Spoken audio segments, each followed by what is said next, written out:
नमस्कार, good news India में आप सभी का स्वागत है। मैं हूं राहुल गुप्ता और मैं हूं शहला निगार। गुड न्यूज इंडिया एक ऐसा कार्यक्रम जिसमें हम आपको दिखाते हैं ऐसी खबरें जिन खबरों ने किसी कोने में हलचल तो पैदा की है लेकिन शायद आप तक नहीं पहुंच पाई है। गुड न्यूज इंडिया यानी कि अच्छी खबरों का शो। अगले आधे घंटे के इस कार्यक्रम में हम आपको दिखाएंगे देश के विभिन्न हिस्सों से आई ऐसी खबरें जो आपको खुश होने का मौका तो देंगी ही, साथ ही आपके मन में एक नई ऊर्जा और नई स्फूर्ति का संचार भी करेंगी। तो चलिए इंतजार किस बात का, शुरुआत करते हैं गुड न्यूज इंडिया के आज के सफर की।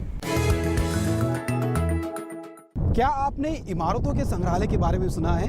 आप सोच रहे होंगे ये कैसा सवाल है, संग्रहालय तो खुद एक इमारत में होता है, ये इमारतों का संग्रहालय क्या है? तो चलिए ये बताने के लिए हम आपको ले चलते हैं कर्नाटक के मैंगलोर के एक गांव में, जहां पर एक खास तरह का संग्रहालय बनाया गया है, वो भी इमारतों का। अलग अलग इमारतें हैं इस गांव में जो अपने अपने इतिहास को बताती हैं। बिल्कुल राहुल, हमने अक्सर देखा है कि लोगों को शौक होता है नायाब चीजें जुटाने का। कोई सिक्के जुटाता है, कोई पेंटिंग्स जुटाता है, लेकिन शायद ऐसा पहली बार हुआ है कि कोई इमारतों को जुटाकर रख रहा है। तो चलिए देखते हैं गांव कैसा है और किस तरह की कहां से लाई गई है इमारत इस गांव में।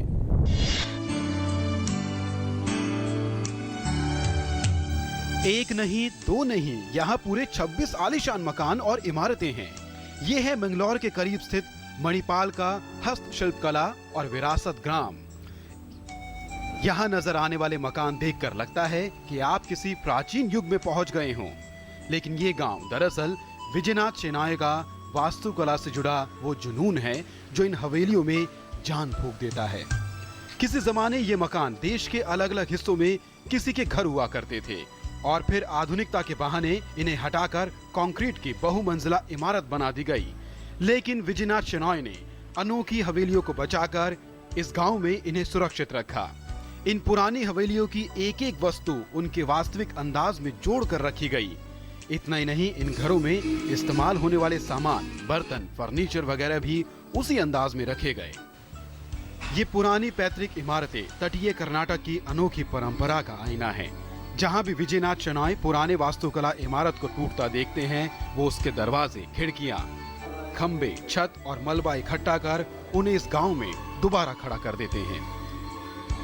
हालांकि शुरुआत में ये काम मुश्किल था और उनके पास इस जुनून पर खर्च करने के लिए साधन भी नहीं थे, लेकिन उन्होंने हिम्मत नहीं हारी और एक एक कर 26 नायाब इमारतें जोड़ ली।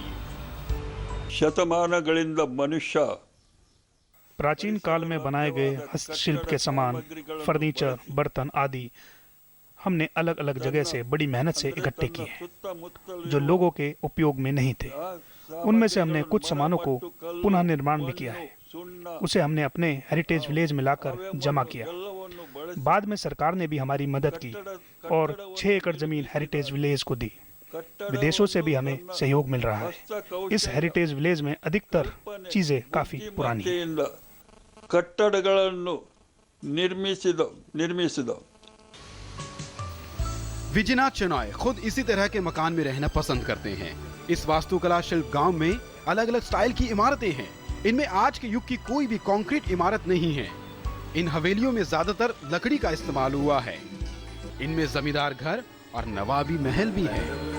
ये सभी ठीक वास्तुकला और वास्तुशास्त्र के अनुरूप बने हुए हैं, ठीक उसी तरह जैसा किसी जमाने में वो अपने अपने ठिकानों पर हुआ करते थे। वाकई में ये ऐसी आलीशान इमारतें हैं जो इतिहास की गवाह हैं। एक कहानी है जो अपने आप में किसी एक वक्त को दिखाती है।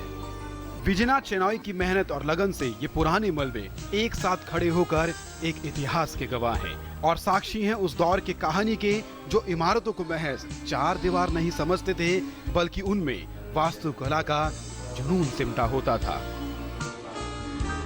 विजयनाथ शेनाय इस गांव में अब और भी नायाब इमारतें और हवेलियों को जोड़ना चाहते हैं और उन लोगों को आने की इजाजत देते हैं जो प्राचीन वास्तुकला के कद्रदान हो या वास्तुकला की समझ रखते हो। उनकी नजर में ये गांव पर्यटक स्थल नहीं है, बल्कि वास्तुकला और प्राचीन इमारतों का एक पवित्र स्थान है। गुड न्यूज इंडिया के लिए आयशा खानम की रिपोर्ट, डीडी न्यूज।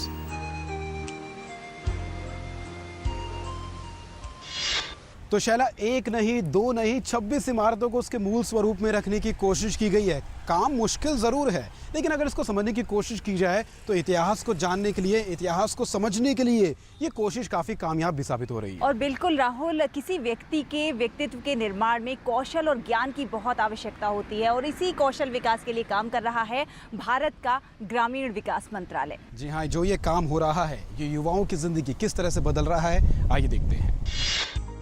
ग्रामीण इलाकों के इन युवाओं के चेहरों पर आज रौनक और आत्मविश्वास है, लेकिन कुछ समय पहले ये युवा अपने सपनों को साकार करने के लिए सिर्फ सपने ही देखा करते थे। इन युवक युवतियों के पास आज अपना रोजगार तो है ही, सम्मान से जीने की जिंदगी भी है। 3 मंथ की स्टडी किया है, तो कल ही मेरा वहाँ पे इंटरव्यू हुआ था पिंजौर में, तो इंटरव्यू में मेरी सिलेक्शन हो चुकी है। +2 करने के बाद हमारे कुछ फैमिली एफर्ट्स थे, जो पापा ने मना कर दिया कि भाई आगे स्टडी नहीं करनी है, तो मैं जॉब करना चाहती थी। तो जॉब करने के लिए कोई ऑप्शन नहीं था, तो मैं DDU GKY में गई, मुझे उसके बारे में पता चला और मुझे लगा कि मैं यहाँ से अपना करियर बना सकती हूँ। मैं सोचा नहीं था कि 10th पास करके मैं जॉब करूँगी, ये बड़ी खुशी की बात है। मैं 10th पर मतलब कंप्लीट करके भी मैं जॉब कर रही हूँ। सफलता की इन कहानियों के पीछे ग्रामीण विकास मंत्रालय की दीनदयाल उपाध्याय ग्रामीण कौशल विकास योजना काम कर रही है। हम लोग सिर्फ ट्रेनिंग और सिर्फ जॉब नहीं देते हैं। सबसे महत्वपूर्ण बात यह है कि हम ये ट्रेनिंग ख़त्म होते ही उनको एक सर्टिफिकेट देते हैं, एक प्रमाण पत्र देते हैं, वो गवर्नमेंट रिकॉग्नाइज्ड है। ये जो सर्टिफिकेट है, ये स्कूल की जो सर्टिफिकेट होती है, 10th क्लास या 12th क्लास या कॉलेज की सर्टिफिकेट जो होती है, उसकी बराबर माना जाता है। दीनदयाल उपाध्याय ग्रामीण कौशल विकास योजना के तहत ये सुनिश्चित किया जाता है कि ग्रामीण युवाओं को न सिर्फ प्रशिक्षित किया जाए, बल्कि उन्हें रोजगार भी दिलाया जाए। इसके लिए चैंपियन एम्प्लॉयर की संकल्पना स्थापित है, जो युवाओं को प्रशिक्षण और रोजगार दिलाता है। चैंपियन एम्प्लॉयर का मतलब सबसे पहले ये है कि हमें 2 साल के अंदर 10,000 युवाओं को, युवतियों को प्लेसमेंट दिलवाना है, ना कि सिर्फ ट्रेनिंग करना है। तो उसके लिए हम उनको पहले 3 महीने रेजिडेंशियल प्रोग्राम जिसको हम कहते हैं, हम 3 महीने उनको अपने पास रखते हैं, उनका खाना पीना, उनका सब कुछ हम ध्यान रखते हैं, और उसके बाद में उनको 3 महीना ट्रेनिंग करने के बाद फिर उनको प्लेसमेंट दिया जाता है। इसके अलावा शिक्षा संस्थानों और राज्य सरकारों के साथ प्रशिक्षण सहयोग की अवधारणा है, जिसके तहत कौशल को बढ़ावा दिया जाता है। बच्चे 3 महीने के अंदर बहुत कॉन्फिडेंट बन जाते हैं और अपना भविष्य के बारे में सोचने के लिए भी अभी सोच रहे हैं, अभी आगे पढ़ेंगे, और अच्छा नौकरी के बारे में लोग अभी सोचा भी नहीं है, अभी लोग सोच रहे हैं। दीनदयाल उपाध्याय ग्रामीण कौशल विकास योजना के तहत आज 1 लाख से अधिक कौशल विकास प्रशिक्षण संस्थान काम कर रहे हैं, जिनके जरिए करीब 70,000 ग्रामीण युवाओं को रोजगार दिए जा चुके हैं। बिल्कुल राहुल, इस तरह के कार्यक्रम आज के दौर को देखते हुए भारत के लिए बेहद ज़रूरी हैं, क्योंकि भारत युवा आबादी है और इस तरह के कार्यक्रमों से युवाओं को बल मिलेगा। जी हाँ, इस तरह के कार्यक्रम जितने ज़रूरी हैं, उतनी ही ज़रूरी हैं सड़कें विकास के लिए। लेकिन क्या आपने कपड़े से बुनी सड़क देखी है? जी हाँ, ये खास सड़क हम दर्शकों को दिखाएंगे छोटे से ब्रेक के बाद।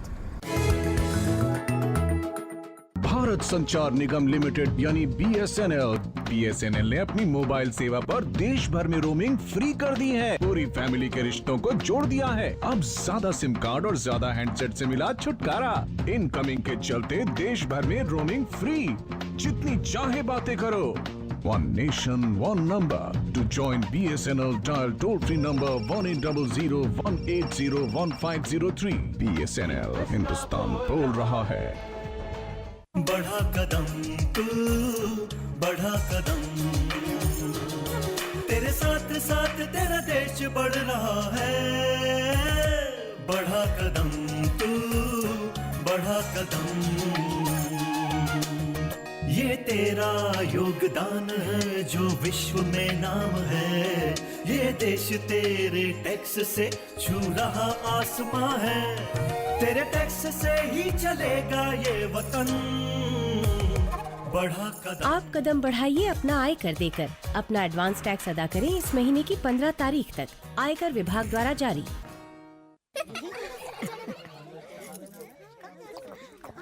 नीचे। काकी, घर में शौचालय कहाँ है? बहू को घर में कहा, खुले में ही जाना पड़ेगा। फिर तो तुम घूंघट भी खोल ही दो। एक तरफ तो आपको बहू का घूंघट भी सरकाना गवारा नहीं, और दूसरी तरफ उससे खुले में। इस तरह तो हमने कभी सोचा ही नहीं था। तो अब सोचो, घर में शौचालय बनवाओ और इस्तेमाल करो। स्वच्छ भारत मिशन, एक कदम स्वच्छता की ओर। जहाँ सोच वहाँ शौचालय।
ब्रेक के बाद गुड न्यूज इंडिया में एक बार फिर से आप सभी का स्वागत है। हमने कंक्रीट की सड़कें तो देखी हैं, लेकिन कभी कपड़े की सड़क नहीं देखी। जैसा कि अभी राहुल बता रहे थे। राहुल, क्या है ये कपड़े की सड़क? जी, वाकई में हैरान कर देने वाली खबर है, लेकिन सच है। ऐसी सड़क जिसमें कपड़े का भी इस्तेमाल हुआ है। अहमदाबाद स्थित अतीरा ने एक खास तरह की सड़क पर एक्सपेरिमेंट किया है। 500 मीटर की सड़क बनाई है और वो एक्सपेरिमेंट सफल भी हुआ है। 3 लेयर की सड़क है जिसमें खास कपड़े का इस्तेमाल किया गया है। और ख़ास बात इसमें यह है कि इस तरह की सड़क उत्तर पूर्व जैसे इलाकों में काफ़ी काम आ सकती है शहला, क्योंकि वहाँ पर जब देखो सड़कों की मरम्मत की आवश्यकता होती है। लेकिन ये सड़क आम सड़कों के मुकाबले 3 गुना ज़्यादा मजबूत है। क्या है ये सड़क, आइए जानते हैं। विकास की रफ्तार और बढ़ते यातायात के दबाव के बीच दरकार है मजबूत सड़कों की। ऐसी सड़कें जो न सिर्फ सालों साल चलें, बल्कि पहाड़ी इलाकों के लिए भी कारगर हों। आज हम आपको एक ऐसी ही सड़क के बारे में बताने जा रहे हैं जिसके बारे में कुछ साल पहले तक शायद सपने में भी नहीं सोचा जा सकता था। सड़क जो बनी है कपड़े से। जी हां, Ahmedabad textile industry research association ने कुछ ऐसा ही कर दिखाया है। अहमदाबाद स्थित अतीरा ने जियो टेक्सटाइल से बनी एक विशेष प्रकार की सड़क बनाई है जो आम सड़कों से कई गुना ज्यादा मजबूत और टिकाऊ है। 3 तरीके के डेमोन्स्ट्रेशन साइट है। एक तो रोड, दूसरा स्लोप प्रोटेक्शन जो सब गिरते हैं वो, तीसरा रिजर्वायर लाइनिंग। वो ये तीनों का बहुत बड़ा समस्या है नॉर्थ ईस्टर्न स्टेट में। उसके जो हल करने के लिए ये प्रोजेक्ट गवर्नमेंट ऑफ इंडिया की तरफ से आया है। गुजरात में कर सकते हैं। नर्मदा डैम में जो कैनाल्स होते हैं उनका सब पूरी ब्रीचेस है, टूटे हुए कैनल्स वगैरह, तो उसको जियो टेक्सटाइल एप्लीकेशन हो सकते हैं। सो पूरा इंडिया में इसका यूज़ हो सकता है। जानकारों का मानना है कि इस प्रकार की तकनीक भारत के नॉर्थ ईस्ट इलाकों की सड़कों के लिए काफी काम की साबित हो सकती है। भारत का नॉर्थ ईस्ट भाग जो बारिश के मौसम में हर साल भूस्खलन की परेशानी का सामना करता है, घाटियों और पहाड़ों से घिरा क्षेत्र होने के कारण आए दिन सड़कों की हालत जर्जर हो जाती है। ऐसे में अतीरा में वैज्ञानिकों ने जियो टेक्सटाइल के उपयोग से मजबूत रोड का निर्माण किया है जो नॉर्थ ईस्ट जैसे क्षेत्रों के लिए वरदान साबित होगी। इसकी खासियत को जानते हुए भारत सरकार ने अतीरा को नॉर्थ ईस्ट राज्यों में जियो टेक्सटाइल से बने रोड बनाने का प्रोजेक्ट दिया है। रोड में क्या होता है कि जो रोड होगा उसके ऊपर जो यूज़ करते हैं थोड़ा थोड़ा काना पड़ जाता है। तो बारिश के टाइम में जो पानी अंदर जाएगा, पानी अंदर जाके जो नीचे का जो ज़मीन है उसको खोखला कर लेता है। यहाँ पे क्या होगा, जो पानी अंदर जाएगा, पानी ज़मीन के अंदर नहीं जाएगा, तो ये सपोर्ट करेगा, तो पानी इफटल बाहर चला जाएगा। 3 लेयर में तैयार होती इस सड़क के बीच में इस विशेष फैब्रिक को रखा जाता है ताकि सड़क की मजबूती बनी रहे। अतीरा ने सबसे पहले ऐसी रोड बनाने का प्रयोग भावनगर में लगभग 500 मीटर सड़क बनाकर किया था। इसके बाद अतीरा के कैंपस में भी जियो टेक्सटाइल से रोड और टाइल से फुटपाथ बनाया गया। हाल ही में अतीरा में एक वर्कशॉप का आयोजन किया गया जहां नॉर्थ ईस्ट से आए इंजीनियरों ने भाग लिया। अब इस बात की सभी को उम्मीद है कि कपड़े से बनी ये सड़क विकास की एक मजबूत सड़क साबित होगी। गुड न्यूज इंडिया के लिए दूरदर्शन समाचार, अहमदाबाद। तो देखा आपने खास कपड़ा जो न सिर्फ सड़क को मजबूती प्रदान करता है बल्कि सड़क के जरिए विकास के चक्के को भी और तेज घुमाया जा सकता है। और राहुल, अब हम अपने दर्शकों को बताएंगे बरेली की इन 5 लड़कियों की कहानी। ये पांचों लड़कियां बहुत साहसी हैं। ये पांचों लड़कियों की कहानी लगभग एक जैसी ही है। ये पांचों स्कूलों में लड़कियों को मार्शल आर्ट सिखा रही हैं, जिससे लड़कियों के साथ होने वाली छेड़खानी पर लगाम लग रही है। लेकिन इनका यहाँ तक का सफ़र इतना आसान नहीं था, बहुत सारे संघर्षों का सामना करना पड़ा है इन्हें। आज जब पूरा देश इस कोशिश में है कि माहौल को समाज के देश की बहू बेटियों के लिए सुरक्षित बनाया जाए, हमारे देश की बेटियां भी इस दिशा में काफी कुछ कर रही हैं और सुरक्षा के लिए खुद को सक्षम बना रही हैं। ऐसे ही कुछ कहानी है उत्तर प्रदेश के बरेली में रहने वाली 5 लड़कियों की, जिन्होंने समाज के बदलने का इंतजार नहीं किया बल्कि खुद को ही मजबूत किया। ये 5 लड़कियां स्कूलों में दूसरी लड़कियों को सिखा रही हैं मार्शल आर्ट, लेकिन यहाँ तक पहुँचने का उनका यह सफर इतना आसान नहीं था। घर से ताइक्वांडो सीखने को जब सपोर्ट नहीं मिला तो चोरी छिपे इसकी क्लासेस ज्वाइन कर ली। फीस जमा करने में दिक्कत आई तो स्कूल में पढ़ाना शुरू कर दिया। अब तक ताइक्वांडो में 4 साल से ज्यादा हो गए हैं, तो ना परिवार के लोग ज्यादा कुछ कहते हैं और ना ही सड़क पर चलते हुए लड़कों के तंज सुनने पड़ते हैं। बच्चों को सेल्फ डिफेंस सिखाते हैं, 1 स्टेप स्पेलिंग सिखाते हैं ताकि वो अपनी सुरक्षा अपने आप कर सकें। और हमने भी सीख रखा, अपने भी प्रैक्टिस करते हैं, बच्चों को भी करवाते हैं, पढ़ाई भी है साथ में। और चाहेंगे कि हर माँ बाप अपने बच्चों को ताइक्वांडो सिखाए, क्योंकि इतनी घटना हो रही हैं, इसलिए बच्चा सीखेगा तो अपनी सुरक्षा अपने आप कर सकता है। ताइक्वांडो में ब्लैक बेल्ट हासिल करने वाली निशस्वी कुमारी, महिमा, शिवानी वर्मा, लता और रेनू मौजूदा समय में अंतर्राष्ट्रीय ताइक्वांडो खिलाड़ी अनिल बॉबी के ताइक्वांडो जिम में सिखाती हैं और सीखती हैं। निशस्वी 23 साल की हैं, लेकिन ताइक्वांडो 1.5 साल की उम्र से सीख रही हैं। अब स्कूल गेम फेडरेशन इंडिया की ओर से CBSE स्कूल में पिछले 3 साल से ताइक्वांडो की कोच हैं। जब मैंने स्टार्ट किया था ये, तब तो मैंने एज अ सेल्फ डिफेंस इसको सोचा था, लेकिन अब मैं इसको कब एज अ फ्यूचर अपने जॉब के लिए लेने लगी वो मुझे खुद नहीं समझ में आया।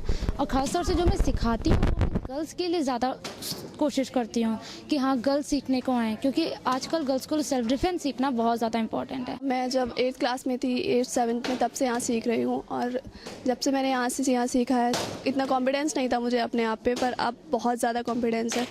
और अर्निंग ऑफ सोर्स भी है मेरा, क्योंकि मेरे फादर नहीं है, तो इसी की वजह से मैं अपनी पढ़ाई कर रही हूँ। ये सभी ब्लैक बेल्ट हैं और इन्होंने यूपी बोर्ड की छात्राओं को भी ताइक्वांडो सिखाया है। इनका कहना है कि ताइक्वांडो लड़कियों के लिए आधुनिक हथियार की तरह है। इसे सीखने वाली लड़कियों को आवारा लड़कों से डरने की जरूरत नहीं। वाकई इन 5 लड़कियों की इस पहल से न सिर्फ बाकी लड़कियों को आत्मबल मिला है, बल्कि समाज को भी सच्चाई का आईना दिखाया गया है। बरेली से गुड न्यूज इंडिया के लिए अरविंद कुमार की रिपोर्ट, DD न्यूज। तो बरेली की इन 5 लड़कियों ने हमारे सामने एक सवाल भी खड़ा किया है कि समाज कब इनकी सुरक्षा के लिए सामने आएगा। क्या ये वक्त है कि लड़कियां खुद अपने आप को मजबूत बनाएं, या ये वक्त हो चला है कि समाज अपने आप को मजबूत बनाए ताकि देश की बहू बेटियां खुद अपने आप को सुरक्षित महसूस करें। और यहाँ रुकेंगे एक छोटे से ब्रेक के लिए, लेकिन गुड न्यूज़ इंडिया पर अच्छी खबरों का सिलसिला लगातार जारी है। आप बने रहिए DD न्यूज़ के साथ। मुझे मिला, मुझे भी मिला, और मुझे भी। दलबीर को मिला, करीम को मिला, मंजली को मिला और रुस्तम को भी मिला। और ऐसे हजारों जरूरतमंद अल्पसंख्यक समुदाय के लोगों को मिल रहा है NMDFC की कर्ज स्कीम के तहत लोन। अल्पसंख्यक कार्य मंत्रालय की इस योजना में छोटे कारोबारियों के लिए है टर्म लोन यानी मियादी कर्ज, जिसमें 10 लाख तक की मदद का प्रावधान है। NGO से जुड़ी अल्पसंख्यक महिलाओं के लिए है माइक्रो फाइनेंस स्कीम यानी लघु वित्त योजना, जिसमें है 50,000 तक का कर्ज। इसके अलावा माइनॉरिटी कम्युनिटी के स्टूडेंट्स के लिए है एजुकेशन लोन स्कीम, जिसमें है प्रोफेशनल और टेक्निकल एजुकेशन के लिए बहुत ही कम ब्याज दरों पर लोन। तो आप भी NMDFC की कर्ज स्कीम से लाभ उठाएं, इस योजना से जुड़ें और आत्मनिर्भर बन जाएं।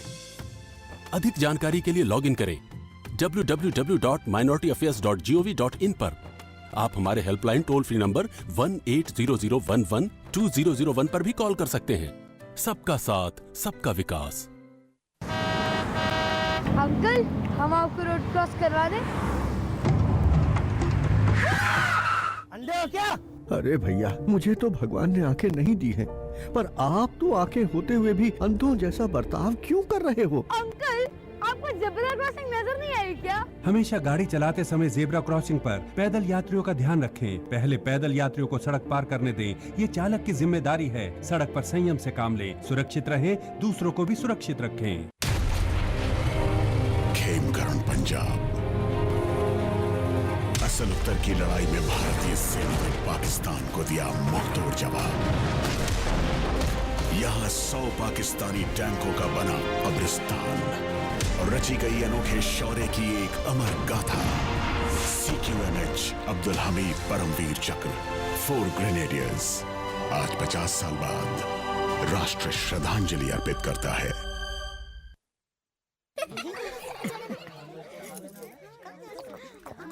नीचे। काकी, घर में शौचालय कहाँ है? बहू को घर में कहाँ, खुले में ही जाना पड़ेगा। फिर तो तुम घूंघट भी खोल ही दो। एक तरफ तो आपको बहू का घूंघट भी सरकाना गवारा नहीं और दूसरी तरफ उसे खुले में। इस तरह तो हमने कभी सोचा ही नहीं था। तो अब सोचो, घर में शौचालय बनवाओ और इस्तेमाल करो। स्वच्छ भारत मिशन, एक कदम स्वच्छता की ओर। जहाँ सोच वहाँ शौचालय। ब्रेक के बाद गुड न्यूज इंडिया में एक बार फिर से आप सभी का स्वागत है। हम अक्सर जेल में बंद लोगों को नफरत की नज़र से देखते हैं, उन्हें समाज की मुख्य धारा से अलग कर देते हैं। लेकिन कहते हैं कि अगर जोश और जज्बा हो तो इंसान बड़े से बड़े काम को बड़ी ही आसानी के साथ कर सकता है। और ऐसा ही कुछ कारनामा किया है जेल में बंद इस व्यक्ति ने। जी हाँ, हम एक खास कैदी के बारे में आपको बताने वाले हैं जो जेल में बंद है लेकिन अपनी ज़िंदगी को बदलने का प्रण ले चुका है और टूरिज्म में 75% अंकों के साथ गोल्ड मेडल हासिल किया है। वाकई में अगर अपनी ज़िंदगी को बदलने का जज्बा हो तो कुछ भी काम आपके सामने असंभव नहीं है। हौसले से ही देश को आज़ादी मिली, हौसले से ही सपने सच होते हैं और उसी हौसले के चलते बनारस की जेल में बंद एक कैदी ने पढ़ाई के क्षेत्र में डिप्लोमा हासिल किया। बनारस के सेंट्रल जेल शिवपुर में सजायाफ्ता अजीत कुमार सरोज ने इग्नू से डिप्लोमा इन टूरिज्म स्टडीज में 75% अंक हासिल कर गोल्ड मेडल हासिल किया। बीएचयू के KN उडप्पा सभागार में मुख्य अतिथि प्रोफेसर GC जायसवाल ने अजीत को गोल्ड मेडल पहनाया तो पूरा सभागार तालियों से गूंज उठा। जेल में रहकर भी अजीत ने अपने संघर्ष को जारी रखा और बाकी कैदियों से अलग हटकर एक मुकाम हासिल किया। जब लोग सो जाते थे तब मैं पढ़ता था।